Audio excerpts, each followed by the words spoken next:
আচ্ছা, বয়স কত তোমার? 20 কি কাজ করো? কিছু করি না, ইন্টারনেটের বিল উঠে লাগে আপাতত। ইন্টারনেট পড়াশোনা করো আর ইন্টারনেটের বিলের কাজ করো? ভারী কাজ তো করা হয় না। না না, বাড়ি কাজ। ঠিক আছে, ভারী কাজ করে না। ইন্টারনেটের বিল উঠে করবি।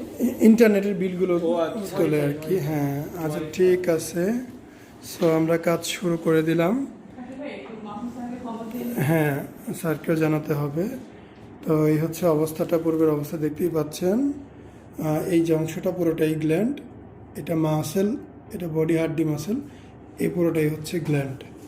এই যেটা পুরোটাই গ্ল্যান্ড, এগুলো ফ্যাট ফেললে সমান হয়ে যাবে ইনশাল্লাহ।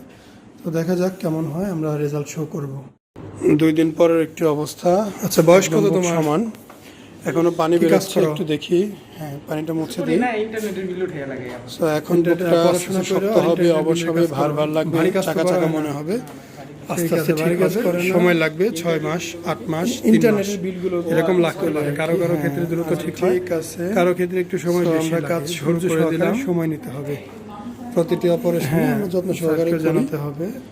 তো আপনার বডি স্ট্রাকচার অনুযায়ী রেজাল্টটা পরিপূর্ণ ভেসে উঠবে। যার স্ট্রাকচার যেমন তার রেজাল্ট সেরকম ভাসবে। অনেকে হাড্ডি উঁচা থাকে, মাংস উঁচা নিচা থাকে, তাহলে সামান্য উঁচা নিচা হবে। এই যেটা পুরোটা গঠনতান্ত্রিকভাবে রেজাল্টটা ভেসে সমান হয়ে যাবে ইনশাআল্লাহ। সবার একই রকম রেজাল্ট কেমন সম্ভব না, রেজাল্ট শো করব। সবার একই রকম হওয়াটাও সম্ভব না, এবং কখনোই সার্জারি করা একটা জিনিস 100% ন্যাচারাল বানানো সম্ভব না। কারণ যাদের গাইনোকমাসিয়া থাকে তাদের চেস্টের মাসেল কম বেশি বেশি হয়, বা বিভিন্ন জায়গায় একটু বেশি একটু কম থাকে। তো 100% ন্যাচারাল হবে না, তবে আপনি যে সমস্যা নিয়ে আসছেন ওটা একদমই সমাধান হয়ে যাবে। জামা কাপড় পরতে খুলতে কোনো কষ্ট নাই, তবে 100% ন্যাচারাল কোনোভাবেই সম্ভব না, সেটা আমরা বারবারই বলছি। ঠিক আছে। আসসালামু আলাইকুম, মোহাম্মদ শাকিল হোসেন বলছি। 2017 সাল থেকে আমরা গাইনোকমাসিয়া নিয়ে নিয়মিত কাজ করছি এবং ভিডিও প্রকাশ করছি। এই চ্যানেলে যারা নতুন এসেছেন, আপনাদের কাছে অনুরোধ থাকবে আমাদের এই চ্যানেলটি আপনারা ভালোবাসা দিবেন এবং সাবস্ক্রাইব করবেন।